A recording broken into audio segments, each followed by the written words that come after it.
3 days. We had been married exactly 3 days when the intern walked into my wife's office and called her name like he owned it. The new intern group had arrived that morning. 12 faces I didn't recognize. One face I would never forget. He stood at the back of the group, quiet. Neat brown hair parted perfectly, hands folded in front of him like patience itself. I was there to escort the interns to orientation. Routine. My role as operations director meant I handled everything she didn't want to. We passed her office on the 42nd floor. The glass walls were transparent. She was standing at her desk, back turned, on the phone. That was when he stopped walking. The intern. He stopped and turned his head toward the glass, staring at her in absolute stillness. Something moved through his expression. Not admiration, not surprise, recognition. The specific kind that already knows what it's looking at. I watched him watch her for exactly 4 seconds. I counted.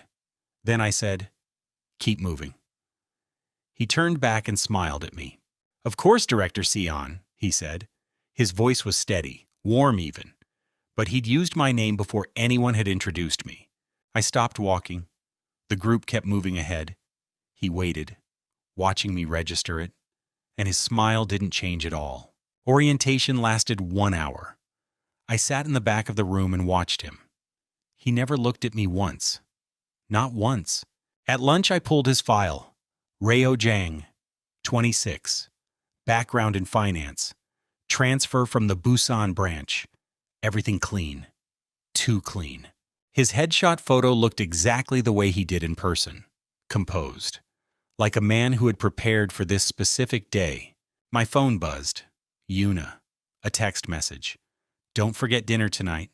I made a reservation. Just us." 3 heart emojis. My chest tightened. I texted back that I would be there.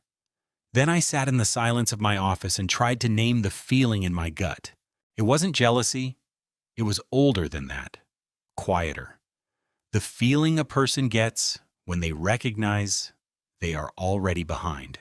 At 5:47 p.m., I walked past the executive floor on my way out. The intern was still there, standing outside her office door. He wasn't knocking. He wasn't waiting to be called in. He was simply standing there, one hand resting flat against the glass door. I stopped 12 feet away. He heard me. He turned around slowly, and his expression was the same as it had been all day. "Working late, Director?" he asked.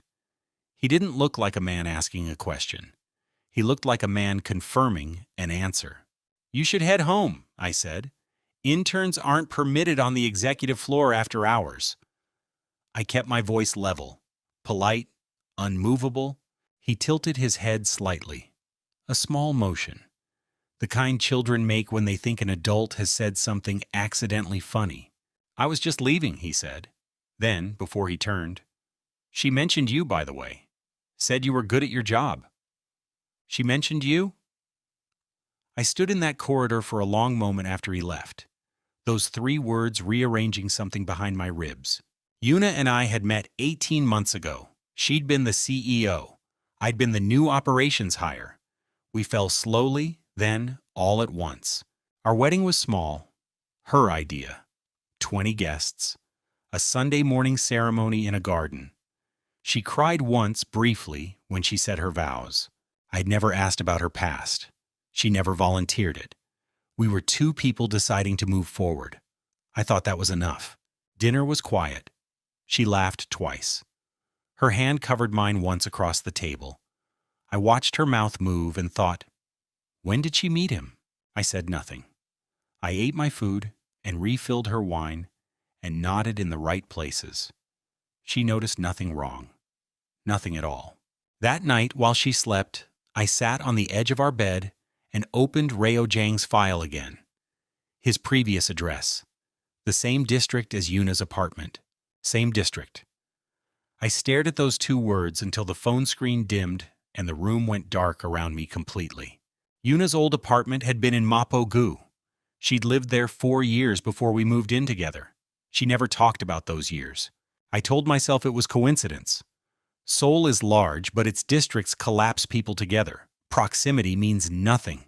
I almost believed it. I lay down at 2 a.m. I did not sleep. I watched the ceiling and listened to her breathe and counted what I actually knew.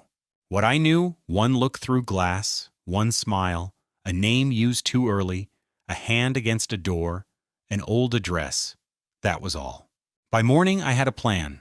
Not a confrontation, not an accusation, something quieter. I would simply pay attention. I was good at that. Una left for work 30 minutes before me. She kissed my cheek at the door. Her perfume lingered in the entryway for a long time. I arrived at the office at 8:15. Reo Jiang was already there. He was the first intern in the building. I had not expected that. He was reading something on his monitor. When I passed, he looked up. "Good morning, Director Sion."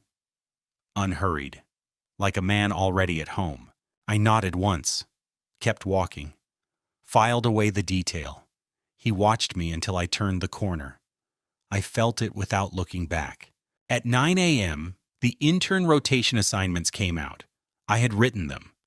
Reo Jiang was assigned to finance. I had placed him nowhere near her. By 10:30, the assignment had been changed. Someone from HR told me the CEO had personally requested one intern for a special executive project. The intern selected for the CEO's executive project was Reo Jiang. The HR coordinator smiled when she told me, oblivious to everything wrong with that sentence. I thanked her, walked to the elevator, pressed the button for the 42nd floor. My reflection in the metal doors looked very calm. The elevator opened. Her assistant Minji looked up and immediately found something important to study on her desk. That told me enough. Yuna's office door was closed. Through the frosted glass, I could see two silhouettes, one behind the desk, one in the chair across from it. I knocked, one knock, the kind that isn't asking permission.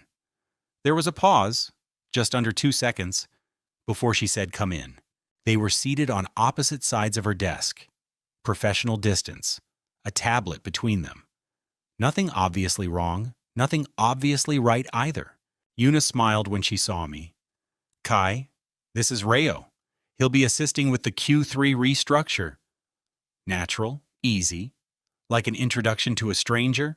Reo Jiang turned in his chair and extended his hand toward me. "We've met," he said pleasantly. "Director Seon ran our orientation yesterday." I shook his hand. His grip was firm. He held it 1 second longer than necessary and looked me directly in the eyes the entire time. "Welcome to the executive team," I said. I released his hand first. Then I turned to Yuna. "I need 10 minutes when you're free." "I'll come find you," she said. She had already turned back to Rio and the tablet. I left. The door clicked shut behind me softly. Minji was still studying her desk. I stopped in front of her station. "How long has she known him?" I asked quietly. "Just that." Minji looked up. Her expression did the thing faces do when a person wants to say something and has decided not to. She said nothing. "It's fine," I said. I meant it as reassurance. It came out sounding like the end of a conversation. I walked back to the elevator.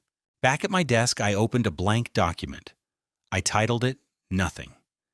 Then I began to write down every interaction I had observed. Precisely.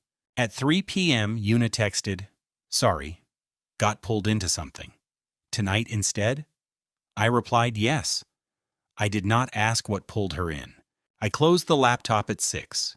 On my way out, I passed the finance floor. Reo Jiang was not at his assigned desk. He had never been there. His desk was clean, no coffee cup, no notepad, no sign of a person who had ever intended to sit there at all. I stood at that empty desk for a long moment. A man assigned to a seat he never planned to use. That required preparation. Real preparation. I took the stairs down instead of the elevator. 12 floors. I needed the time to think without the risk of running into anyone. By the time I reached the lobby, I had 3 questions. Who was he really? What did he want? And what did Yuna already know about him? The third question was the one I kept returning to. Not with anger. With the specific attention you give a wound you're still assessing. I called my university friend Do Hwan. He worked in background verification, private, quiet. He owed me a favor I had never used until now. Reo Jiang, I said. 26, finance background, transfer from Busan. I need everything that isn't in the official file. A brief silence followed. Give me 48 hours, Do-won said. Then, is this personal or professional? I said, both, and ended the call. The street noise came back. I bought groceries on the way home. Mundane, deliberate, carrots, rice, the things that tell you a life is still in order, still normal. Yuna was already home when I arrived. She was in the kitchen in a gray sweater, hair down, barefoot. She looked impossibly comfortable, impossibly normal. You cooked, I said. She turned and smiled. Tried to, she said. Something about the way she said it made the room feel very small. We ate together. She talked about the Q3 restructure. I listened carefully for his name. She didn't say it once. That was also information. After dinner, she washed dishes. I dried them. We had only been doing this 3 days, and it already felt like choreography we'd rehearsed for years. Can I ask you something? I said. She handed me a glass to dry. Of course, she said. She didn't look up from the sink. The Mapo-gu apartment, I said. Did you live there alone? A pause. The water kept running. Mostly, she said. One word carrying enormous weight. I dried the glass slowly. Set it down. Mostly, I repeated. Not accusing, just confirming I had heard it. She turned off the tap. She turned to face me then. Her expression was careful in a way I recognized, the way a person looks when they're choosing their next sentence. There was someone, she said. Before you. It ended. It was a long time ago. She said it like she was reading from a prepared statement. How long ago? I asked. She met my eyes. 3 years, she said. 3 years. The exact gap between his file and this moment. I nodded, said nothing more. She seemed to relax slightly when I dropped it. I filed that relaxation away as carefully as everything else. She joined me on the couch 20 minutes later. She put her head on my shoulder. Her breathing was even. Mine required deliberate effort to match. 3 years before me. Ended. I kept turning those words over.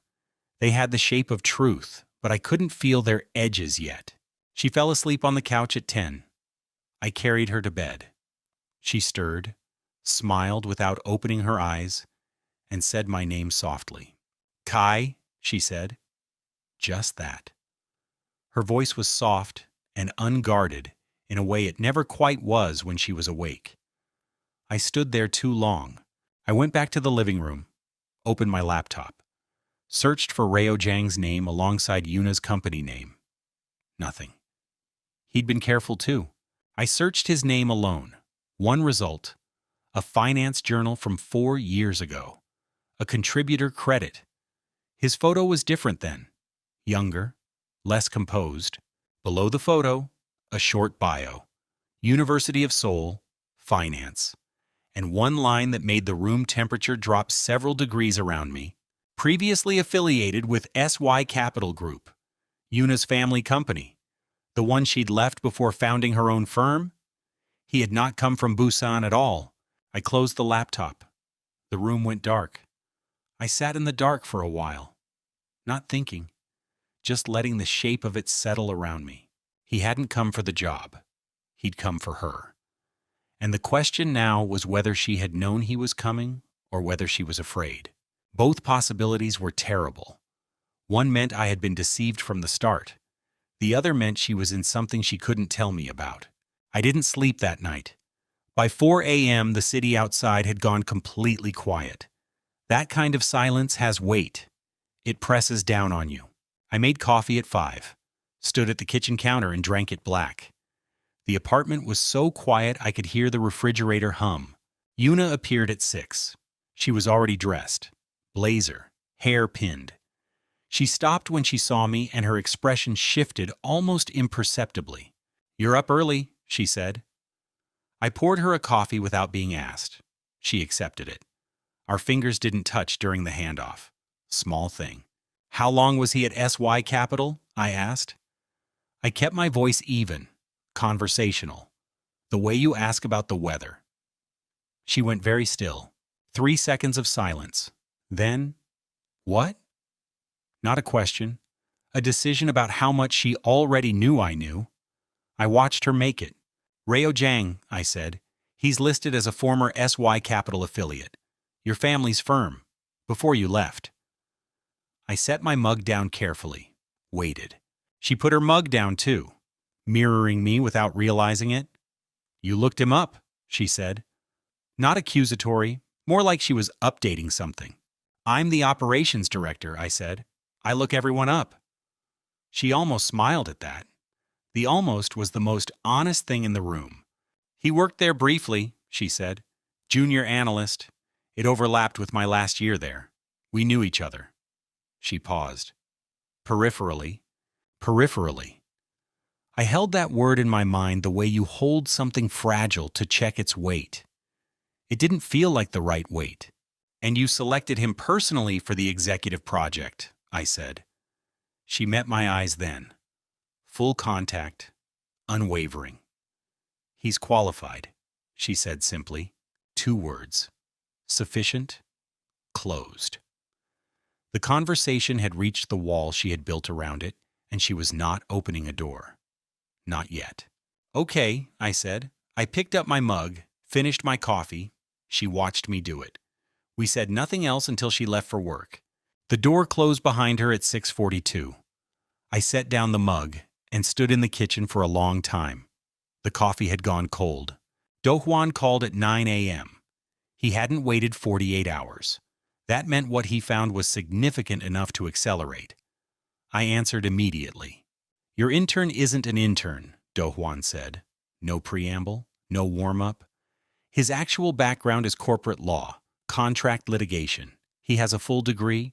Corporate law, contract litigation. I looked at the ceiling for 1 second. Then, send me what you have. Do-hwan said, already sent. Kai. Be careful. The file arrived in my secure inbox 30 seconds later. 12 pages. I locked my office door before I opened the first one. Old habit. Page 1. Rayo Zhang's real CV. 3 years at a contract law firm specializing in corporate asset disputes. Then 2 years of deliberate professional erasure. 2 years erasing himself. Building a false professional trail. Creating the clean intern record that HR had accepted without a second look. Meticulous work. Page 6. A flagged case from 3 years ago. A contract dispute filed and then withdrawn.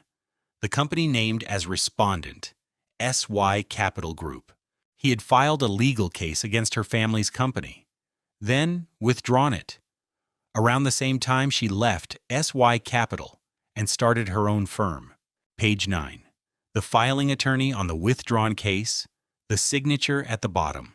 Not Rayo Zhang. A different name, but the client of record was Rayo Zhang. Page 11. A property record.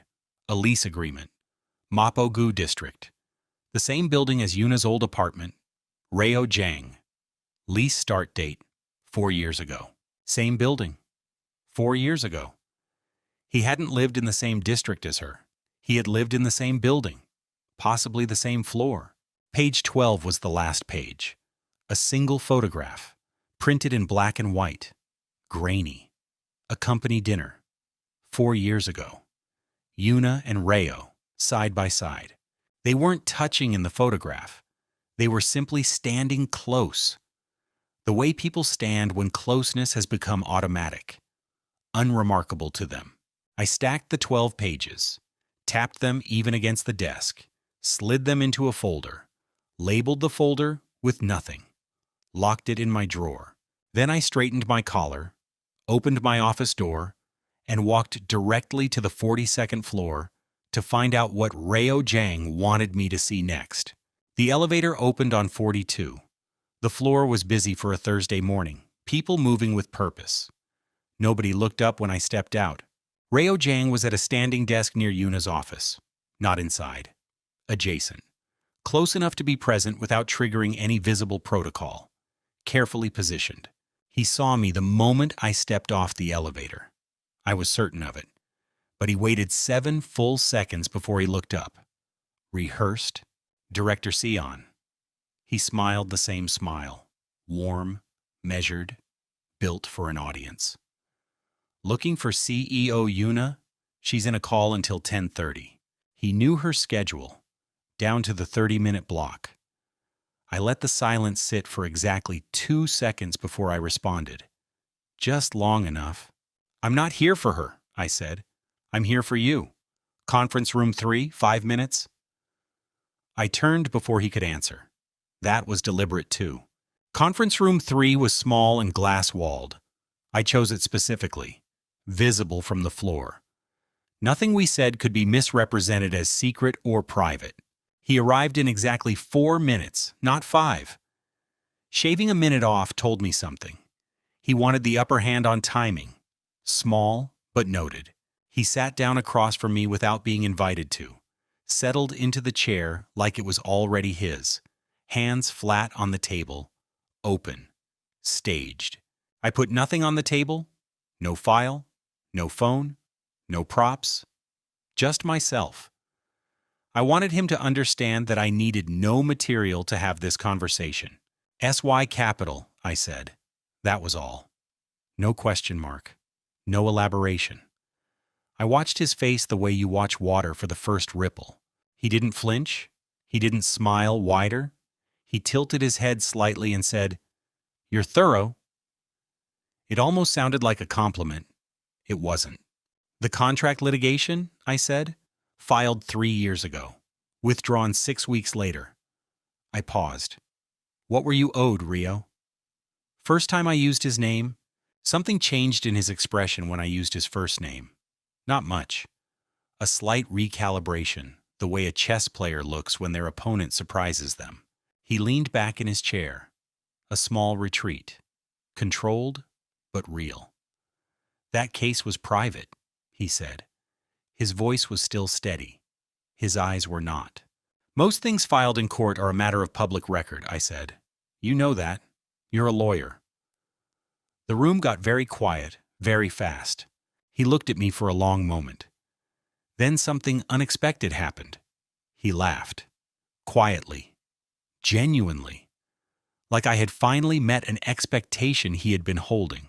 She said you were smart, he said. The laugh faded. He looked at his hands. She was right. Silence. Then, we were married, Director Sion. The words landed in the room like something solid. Heavy. Reo Jiang and Yuna. Married. Past tense he offered freely, like he wanted me to have it. I didn't move. I didn't speak. I kept my hands relaxed on the table and gave him nothing. Not shock, not anger, not satisfaction, nothing at all. He watched me not react, and something shifted in him. He had expected something. My stillness had taken something from him. Good. Let him recalculate. Married, I said finally. Past tense. He nodded once. Divorced? I asked. His jaw moved slightly. Not exactly, he said. And there it was. Not exactly divorced. 2 words that restructured everything I thought I had understood in the last 24 hours. I breathed in slowly through my nose. Explain not exactly, I said. He looked at me for a long moment. Then he reached into his breast pocket and placed a document on the table. It was folded in thirds, crisp, prepared well in advance. He had carried this into the building with him, possibly from day one, possibly before that. He slid it across the table toward me. I've been waiting for someone to ask the right questions, he said. You're the first one who has. I looked at the document on the table without touching it. Then I looked back at him. Who else should have been asking? I said quietly. He didn't answer that. Instead, he stood up, buttoned his jacket, straightened his cuffs. Every motion deliberate. Read it at your own pace, he said. He walked to the door, paused with his hand on the glass, without turning. She didn't tell you because she thinks it protects you. It doesn't. The door opened. He stepped out. The floor swallowed him back into its ordinary motion. I sat alone with the folded document and did not move. I sat with the document for 6 minutes without touching it. 6 minutes is a long time when a room is that quiet and that bright. Through the glass walls, I could see the executive floor functioning normally. People at desks, phones lifted and replaced. A world with no idea what sat in here. I unfolded it. 3 pages. Legal formatting. Dense language at the top. I skipped to the summary paragraph the way you skip to the verdict first. A marriage registration. Dated 4 years and 3 months ago. Names, Yuniseo and Reo Jiang. Stamped, certified. Completely and legally valid on its face. Yuniseo. Her family name. Before she took Sion when we married. I had assumed she'd changed it for professional continuity. I assumed entirely wrong. Page 2. A separation filing. Same court. Dated 3 years ago. Filed by Yuniseo. 1 month after she left SY Capital. The timeline was exact. Filed. Not finalized. The separation had been filed and then nothing. No final decree. No dissolution. The case sat open for 3 years. Still open. She had filed to separate. He had contested it. The case had stalled in procedural limbo for 3 years, and she had married me inside that limbo. Our marriage, 3 days old, performed in a garden on a Sunday morning, 20 guests. Her vows delivered in a voice that didn't waver once. Our marriage certificate sat in a blue envelope in the second drawer of our bedroom dresser. I had put it there myself, 3 days ago. Page 3. A handwritten note. His handwriting, neat and deliberate. 4 sentences. The last one read, "I am not your enemy, Director Sion. She is not safe. She is not safe." I read that sentence 3 times. Not because I didn't understand it, because I was deciding how much of it to believe. Reo Jiang was not safe to trust, but he was also not wrong that he was the only one who had given me anything true yet. That tension was real. I folded the document back into thirds, put it in my inside jacket pocket. Then I took out my phone and called Yuna's direct line. She answered fast. "Lunch," I said when she picked up. "Today? Just us. Somewhere we can talk." A pause. "Is everything okay?" she asked. "Not entirely," I said. Another pause. Longer. The kind that tells you a person is standing still somewhere on the other end. "Noon," she said. "The place on Bukchon Row." She hung up. I left the conference room. The floor was still moving. Ordinary. Reo Jiang was back at his standing desk, laptop open, expression pleasant and unremarkable. We didn't look at each other as I passed. That was also a choice. His, not mine. He was telling me something with the deliberate lack of eye contact. Back at my desk, I spent the remaining morning hours doing actual work. Reports, budget approvals, the ordinary architecture of a job that required me to function. At 11:50, I put on my jacket, checked my reflection in the dark monitor. The man looking back at me looked entirely like someone who had it together. The restaurant on Bukchon Row was quiet at noon. Traditional architecture, low tables, paper screens filtering the light into something softer than the morning had been. She was already there. Of course she was. Yuna was always early when she was preparing for something. I had learned that in 18 months. I filed it now differently. She looked up when I entered. Her expression did something complicated for half a second, before it settled back into composed. She gestured to the seat across from her. I sat down. Tea had already been poured. I wrapped both hands around the cup. Let the warmth anchor me. Then I looked at her directly. "Tell me about Reo Jiang," I said. "All of it. Not the version you prepared this morning. The actual version." She closed her eyes for a moment. When she opened them, She looked at me with an expression I had never seen on her before. Something stripped of its usual management, raw and exhausted and relieved. "We were married," she said, not past tense arranged for comfort, a flat statement delivered to the table between us. "I know," I said. "I read the certificate." Her breath caught. One sharp, silent intake. She hadn't expected that. Good. I needed her off the prepared script. I needed the actual Una right now. "He gave it to you," she said. Not a question. Her voice had changed. Lower.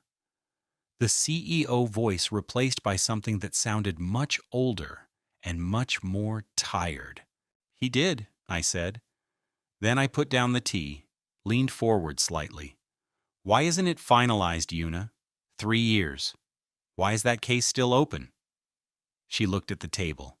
She looked at the table for a long time. Long enough that the restaurant around us kept moving while we stayed completely still inside it. "My father," she said finally, still looking at the table.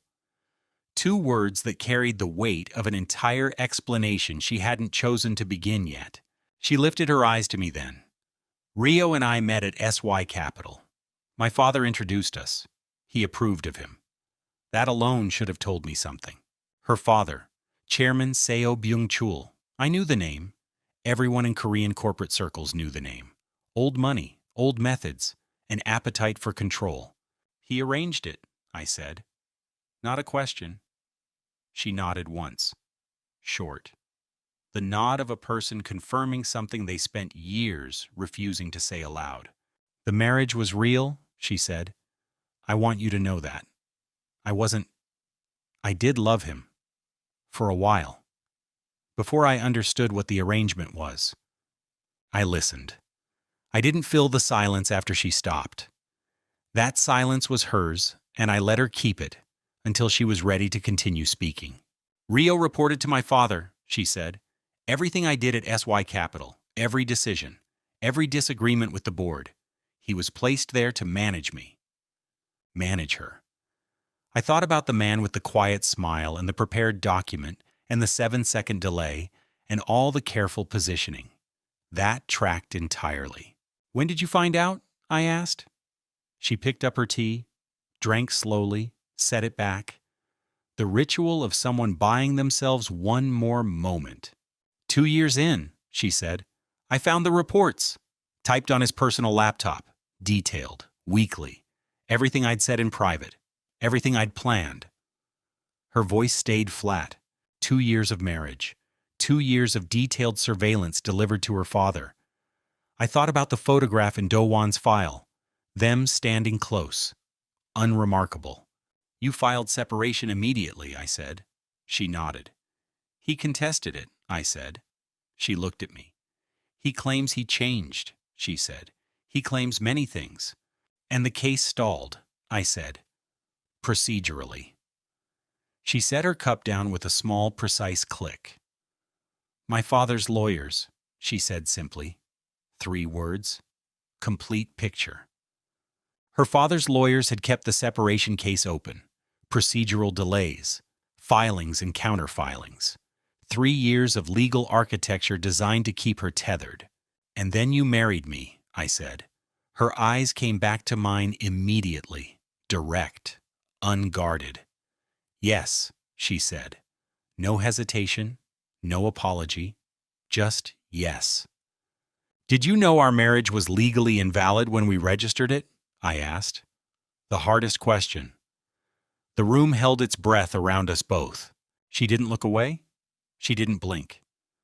"My lawyer told me it was a gray area," she said. "The separation was filed. Contested but filed." She said proceed. Gray area. I sat with that. A lawyer told her to proceed. She chose to believe it. I tried to decide if that was good faith or desperation or both. "Why didn't you tell me?" I said. Not with anger. With the genuine and quiet bafflement of a person who thought they knew the rules of their own life. Her face broke. Not dramatically. Quietly. The way a well-maintained wall develops one small crack. She looked at her hands in her lap. "I was afraid," she said. Afraid I'd leave, I said. She shook her head slowly. Afraid you'd stay, she said, and then get hurt by it, the way I always hurt the people near me. The room was very quiet. A server moved silently past our table. Neither of us looked up. We sat inside what she had just said together. What does Rio want? I asked. She looked up. Her expression shifted from vulnerable back to something more careful. That shift was also information. Leverage, she said. Against your father or against you? I asked. She looked out through the paper screen toward the light beyond it. He says against my father, she said. Only. He says. The qualification she put on it was the most important thing she had said in 20 minutes. She didn't believe him fully either. That was something. And his note said you're not safe, I said. From your father? She turned back to me then. Her expression was the most honest it had been. Yes, she said. Tell me what your father wants from you right now, I said. She reached across the table then. Her hand covered mine. First time she had initiated that today. He wants the company, she said. My company, the one I built after I left. He's been building a case for hostile acquisition for 2 years. And Rio is his instrument in that, I said. She paused. Her hand pressed mine slightly harder. He was, she said. He says he isn't anymore. There it was again. He says he isn't anymore. That phrase had appeared twice now. Each time she said it, something in her voice wanted it to be true. I heard the wanting. I turned my hand over under hers, held it properly. She looked at me when I did that. Her expression did something I didn't have a word for yet. Here is what I need from you, I said. Not what you think I can handle. Everything. From the beginning. The parts you edited this morning included. She held my gaze for a long moment. Then she reached for her tea with her free hand, settled back slightly, and began. The real version. Finally. She and Rio had married in a small ceremony. No guests from her side. Her father had arranged it quickly, wanting the tie formalized before she could reconsider it. The first year had been functional. Rio was attentive, thoughtful. She had believed it. Then she found the reports. Weekly, detailed, everything. Her entire private life transcribed. She hadn't confronted him immediately. That surprised me. She had spent 2 weeks reading every file, building a complete picture first. I recognized that instinct precisely. You built a case before you moved, I said. She looked at me steadily. My father taught me that much at least, she said. The irony sat between us. When she finally confronted Rio, he had not denied it. That had surprised her more than the reports themselves. He'd sat across from her and said, I know. He'd said he knew. And then he'd said something she hadn't expected. He'd said he was sorry. He'd said he wanted out of the arrangement as much as she did. Did you believe him? I asked. She was quiet for a moment. Parts of it, she said carefully. The part where he wanted out. That felt true. She had filed separation regardless, because wanting out of an arrangement was not the same as having earned her trust back. I respected that distinction completely. Then her father's lawyers had entered the separation proceedings and turned a clean exit into 3 years of procedural warfare. Rio had contested it at her father's instruction. But 6 months ago, she said, Rio filed a motion to accelerate the separation proceedings himself, against my father's legal team, without telling me. She paused. It was dismissed, but filed, without her knowledge, against her father. I turned that over carefully.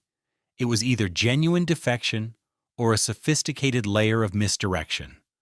Both were possible. And then he applied to your company, I said. She nodded. Through a false background, I said. Another nod. Did you know he was applying? I asked quietly. She looked at me without blinking. No, she said. I found out when HR sent me the intern shortlist. His photograph. I recognized him immediately. A pause. I approved it. She approved it. I sat with that. She had seen his photograph, recognized him, and approved his entry into her company anyway. That required a reason I didn't have yet. Why? I asked. One word. She squeezed my hand once before she answered. The squeeze was not comfort. It was preparation. For me and for herself. Because Rio has evidence against my father, she said. Financial fraud. SY Capital records from 4 years ago. Enough to end him completely. And I needed it inside my building. There it was. The full shape of it. Not an affair. Not a reunion. An operation. She had pulled him inside the building because she needed what he carried. You're using each other, I said. She didn't deny it. She didn't look away. He gets the dissolution he wants, she said. I get the evidence I need. And where does that leave us? I said. The most important question. The one everything else had been building towards since 3 days ago in a garden. She looked at me for a long time. The restaurant hummed softly around us. Somewhere behind a screen, someone was laughing. Life happening without any awareness of ours. I want us to be real, she said. That's why I didn't tell you, not to deceive you, because the moment you knew, it would feel conditional, and you aren't. I looked at our joined hands on the table, the 2 rings, 3 days old, built on a foundation I hadn't been allowed to see. I breathed slowly. I need time, I said. She nodded immediately. No argument. No reaching for reassurance. She understood what time meant, and she let me have it without negotiation. I released her hand. Not abruptly. Slowly. With intention. She let it go. We both looked at the space on the table where our hands had been. We finished lunch in careful quiet. She ordered nothing more. Neither did I. The tea went cold between us. Outside, the Bukchon Row afternoon continued without us. On the street outside, she stopped beside me. Whatever you decide, she said. I'll understand it. Then she walked back toward the office. I stood and watched her go. I stood on Bukchon Row until she turned the corner and disappeared. The stone alley held the afternoon light without any opinion about what had just happened inside it. I didn't go back to the office. I walked instead. No direction, just movement. The city absorbs a person in motion without asking them anything at all. I walked for 40 minutes, ended up at the Han River without intending to. The water was flat and gray and entirely indifferent. I sat on a bench. I thought about what she had said and what she hadn't. More importantly, I thought about the order in which she had said things. Order reveals priority. Always. She had told me about her father before she told me about the evidence. She had told me she loved Rio before she told me she'd been surveilled. Order. She had constructed a narrative that was true in all its facts and still shaped to land as gently as possible. That required care, or calculation, possibly both. The question wasn't whether she had been honest. She had been. The question was whether honesty delivered strategically was still the same thing as trust. It wasn't. My phone buzzed. Do Wan. A text. Found something else. Call me when you can. Not urgent, but you'll want to know. I called him immediately. Not urgent meant it could wait. I didn't let it. The motion Rio filed 6 months ago, Do Hwan said. The one to accelerate the separation. I pulled the court record. He filed it the same week you proposed to her. Same week I proposed. I stood up from the bench without realizing I had. The river kept going. He knew I proposed, I said. Do Hwan said, yes. Rio had known about my proposal. He had tried to clear the path legally the same week it happened. His motion failed. So he changed strategy entirely. New strategy. Enter the company. Position himself near her. Use proximity and the evidence he held to force a resolution that the court wouldn't give him. Intelligent? Desperate? Both. One more thing, Do-hwan said. Chairman Seo Byung-chul. He has a team watching her building, 2 men on rotation. They've been there since last Tuesday. I went very still. Last Tuesday, the day before Reo Jang started his internship. The chairman had placed surveillance on his own daughter's company building before the intern even walked through the door. He knew Rio was coming, I said. He let him in. He's watching what happens next. Do-hwan was quiet. Then, that's what it looks like. I thanked him and hung up. The chairman had let Rio enter, which meant one of two things. Either Rio was still working for him and the defection was theater, or the chairman was watching Rio too. I walked back toward the city. Not toward the office, toward home. I needed to think inside the space we shared, to stand in the kitchen and recalibrate. The apartment was empty when I got there. Her coat was not on the hook. Her shoes were not by the door. She was still at the office. Good. I went to the bedroom. Second drawer of the dresser. I pulled out the blue envelope, our marriage certificate. I held it without opening it for a while. I thought about what made something real. A document stamped and certified. A ceremony witnessed. A choice made in full knowledge. 2 of those 3 I had. She had 1. I put the envelope back, closed the drawer, stood at the bedroom window and looked out at the city starting to shift from afternoon into early evening. The chairman was watching, Rio was positioned, Yuna was managing. Everyone was playing their piece, everyone except me. And that was about to change right now. I changed into a fresh shirt, went to my desk in the study, opened my laptop, and began to write the document I should have started 3 days ago. A complete timeline, every observable fact, verified source, cross-referenced, Rio, the chairman, the separation case, the surveillance team, the evidence Rio carried, the legal exposure if it surfaced. I was 3 pages in when I heard the front door, her key, her footsteps, the particular sound she made setting her bag on the entryway table. Home. She didn't call out when she came in. Neither did I. We both let the apartment hold us separately for a while. That was new. 3 days in and already new. 20 minutes later, she knocked on the study door. 2 soft knocks, the kind that asks permission rather than announces entry. I said, "Come in." She opened the door. She was in a gray sweater again, hair down, 2 cups of tea in her hands. She held one out toward me, an offering without words attached to it. I took the cup. She sat in the chair by the bookshelf. Not close, not far. The considered distance of someone who understood they had lost the right to assume proximity. We sat in the study with our tea and the laptop screen between us showing 3 pages of everything I had assembled. She looked at it, then at me. She looked at the screen for a long time, reading carefully. I watched her eyes move across each line. She didn't rush. She had never been a person who rushed. She stopped at the section about the surveillance team. Her jaw tightened once. A single muscle, gone in a second. But I had been watching, and I saw it. "He has people watching the building," I said. She looked up from the screen.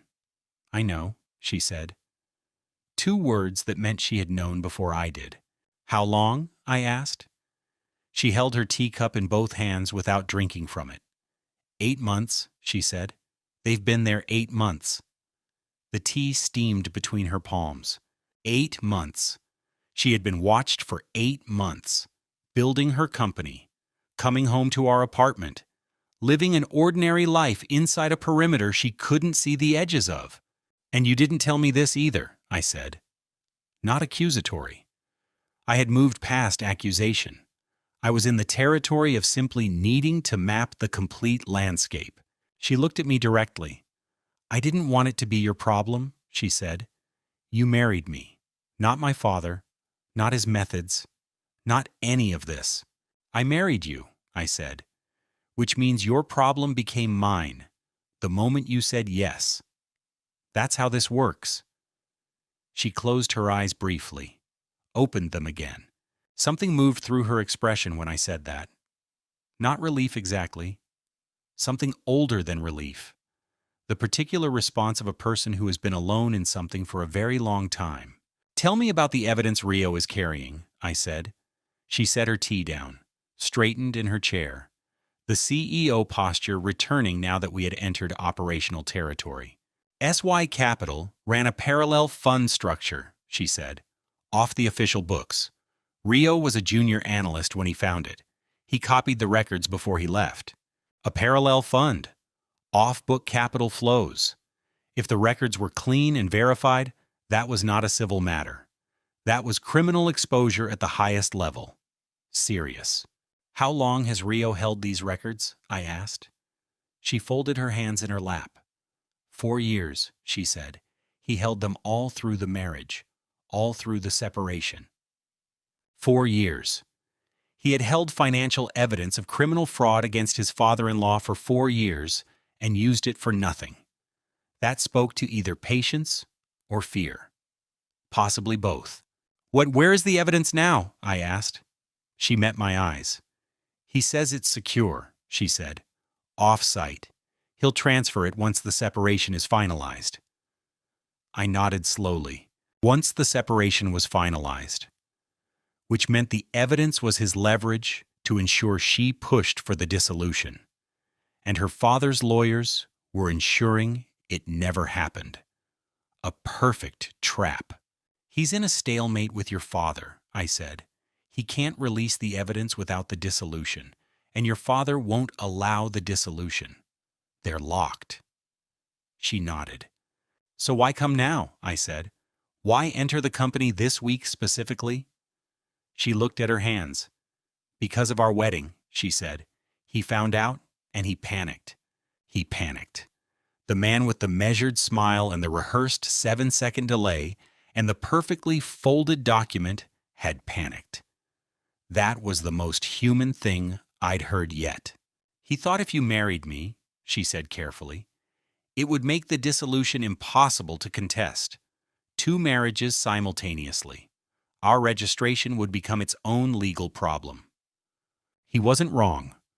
Our marriage registration sitting alongside an undissolved prior marriage created a legal tangle that could take years to resolve.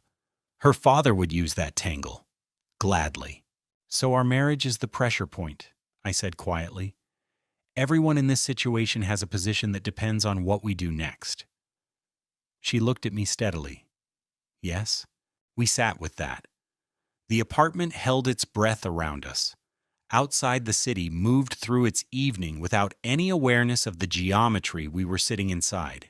I have a question, I said, and I need you to answer it without managing me. She stiffened slightly. Just her spine. Imperceptible. I noticed. Ask it, she said. Do you still have feelings for him? I asked. The room was very quiet.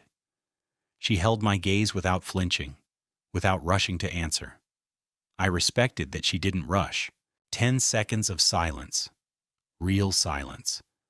She looked at her hands once and then back at me. Not the kind you mean, she said finally. I waited. She continued. I feel responsible for him, she said. My father used him the same way he used me. He was young, and he made a terrible choice, and he's been paying for it. That's not love, I said. No, she agreed immediately. It isn't. She looked at me then with an expression I hadn't seen before. Clear. Unambiguous. You are, she said. I held that. Let it sit. Let it be true without rushing to respond to it. She watched me hold it. Her expression patient. For the first time today, patient. I turned back to the laptop, pulled up a new document beside the timeline. Then here is what we are going to do, I said. All 3 of us. Together. She leaned forward in her chair when I said that. The distance she had maintained all evening closed by several inches. She wanted to see what I was writing. The problem has 3 components, I said. The undissolved marriage, the evidence Rio holds, and your father's acquisition case. We address all 3 simultaneously, or we address none of them. She studied the screen. My father's lawyers will block any new separation motion the same way they blocked the last three, she said. Procedural delay. Indefinitely. I nodded. Not if we change the venue. She looked at me. Change the venue how? I turned to face her properly. If the financial fraud evidence surfaces through a regulatory body rather than a court, your father's lawyers become irrelevant overnight. She sat very still. Her eyes moved left twice. The specific eye movement of a person stress testing an idea. Then she looked back at me. The FSC, she said. Financial Services Commission, Korea's primary financial regulator. A formal complaint lodged with verified documentation would trigger an investigation that no private legal team could procedurally obstruct. She understood immediately. Rio has to agree to that, she said. He's been holding those records for protection. The moment he submits them, his leverage disappears. I looked at her steadily. Yes, he does. What does Rio get in return? She asked. I turned back to the screen, typed 4 words. She leaned forward and read them. Her breath caught slightly. The 4 words were immediate dissolution, legally binding. I would use my connections in the civil registry to ensure the procedural pathway was cleared before any motion was filed. Fast and clean. You have connections in the civil registry, she said, not surprised. Recalibrating. I nodded once. From my previous role, I said, before operations. She looked at me differently then. What was your previous role? She asked. I looked at the screen. We'll talk about that another time, I said. Right now we have a more immediate problem to solve. She accepted the deflection without pushing it, filed it visibly, added it to whatever she was building of me in her mind. We were both doing that tonight. We need to meet Rio, I said. Tomorrow, neutral ground, not the office. She was quiet for a moment. Then, he'll agree. He's been waiting for someone to move. There is one more thing, I said. I turned from the screen and looked at her fully. Your father's surveillance team. We use them. She blinked. Use them how? Your father is watching the building because he wants to know when Rio moves, I said. So we let him see exactly what we want him to see, nothing else. She looked at me for a long moment. Something was shifting in her expression.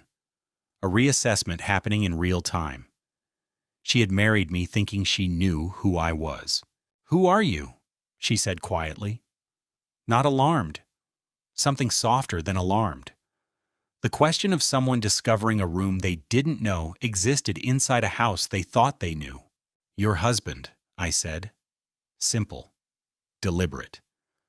The word sitting in the room between us, for everything it contained, and everything it was still trying to become. She held that word. I watched her hold it. The way you watch someone hold something that they had almost stopped believing they would get to keep. She moved from her chair to the edge of the desk. Close now.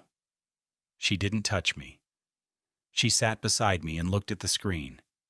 Working posture? Good. The FSC complaint needs to be airtight before we approach Rio, she said. He won't move on a plan that isn't already in motion. I agreed. What's his weak point? She thought for a moment. He trusts process, she said.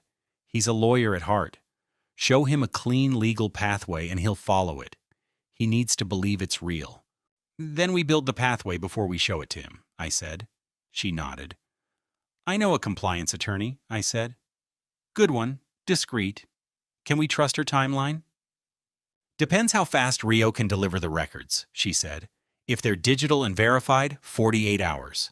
My compliance attorney needs authenticated source documents, or the FSC won't open a file. 48 hours, from authentication to filing. I turned to the new document and began drafting the meeting parameters for tomorrow.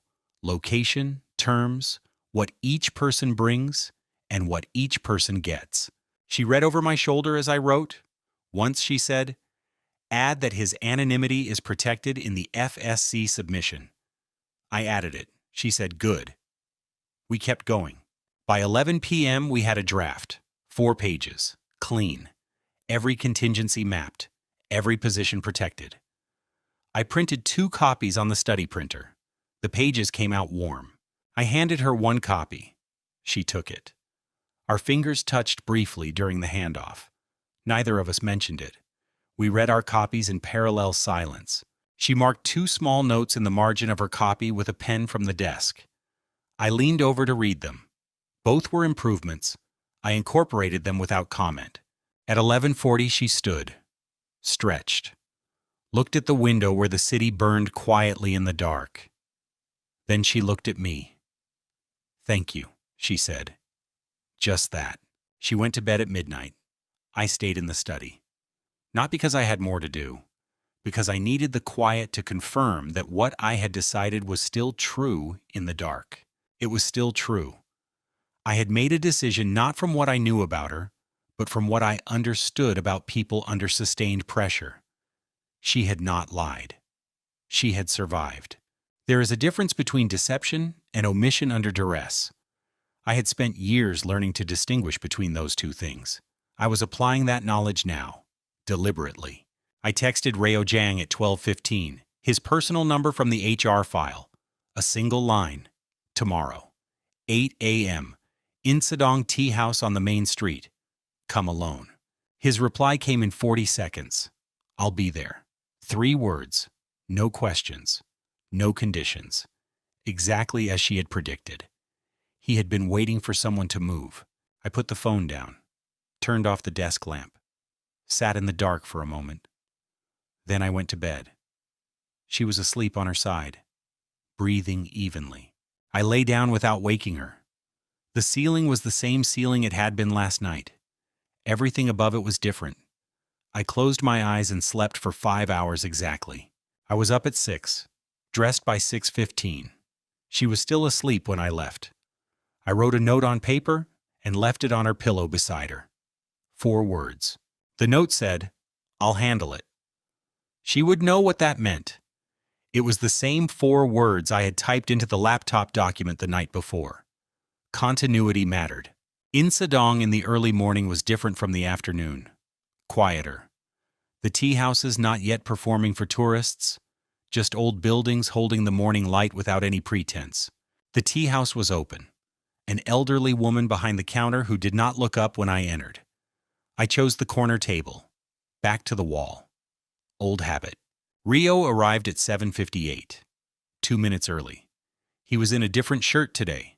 Dark navy, no jacket. He looked less assembled than usual. That was interesting information. He saw me immediately, walked directly to the table, sat down without looking around the room first. That told me he hadn't been followed, or he didn't care if he had been. We looked at each other across the low table for a moment. No preamble. The elderly woman brought 2 cups of tea unbidden. She had seen enough mornings to know what this was. "You know why you're here?" I said. Not a question. He nodded once. His hands were flat on the table. No document this time. He had come without props. Good sign. "I want to ask you something first," he said. "Before any terms." I gestured for him to continue. He looked at the table. "Is she okay?" Quietly, genuinely. I looked at him for a long moment, not assessing the question for angles, just receiving it. It was a genuine question from a man who had run out of pretense this morning. "She's managing," I said. "She's always managing. That's her method." Something moved across his face at that. Recognition. The specific recognition of someone who knows exactly what I mean. "She deserved better than what I was," he said. Flat, factual, not asking for absolution, simply stating something he had clearly arrived at on his own time already. "Yes," I said. He looked up at that. Most people soften that kind of admission. I didn't. He seemed to appreciate it. He straightened slightly in his chair. I took out the printed document, 4 pages, slid it across the table. "Read it completely before you respond to any part of it," I said. He picked it up. He read slowly, not performing slowness, actually reading. His eyes moved through each section with the precise attention of a man who had spent years parsing legal language for hidden conditions. He stopped at page 3, read one section twice. His jaw worked slightly. Then he continued. Finished page 4. Set the document flat on the table. Looked at me. The FSC pathway, he said. You've already begun building it. Not a question. The framework is drafted, I said, pending your authentication records. 48 hours, from delivery to filing. He picked up his tea, drank from it for the first time, set it back. And the dissolution, he said. You have a pathway there too. I do, I said. Why are you doing this? He asked. You could walk away. The marriage is legally questionable. You have every reason to simply leave. He looked genuinely curious, not provocative. I thought about the note I had left on her pillow this morning. 4 words. I thought about her hand covering mine across the restaurant table. The squeeze before the hard answer. Because she didn't lie to me, I said. She omitted, under pressure, from a person who had been controlling her entire life. That's not the same thing. Rio was quiet. He was quiet for a long moment. Then he reached into his jacket pocket, produced a small encrypted drive, placed it on the table between us. Everything is on there, he said. Verified. I looked at the drive on the table. 4 years of evidence, 3 years of stalemate, 5 days of marriage, all of it converging on this small object in this quiet room. I picked it up,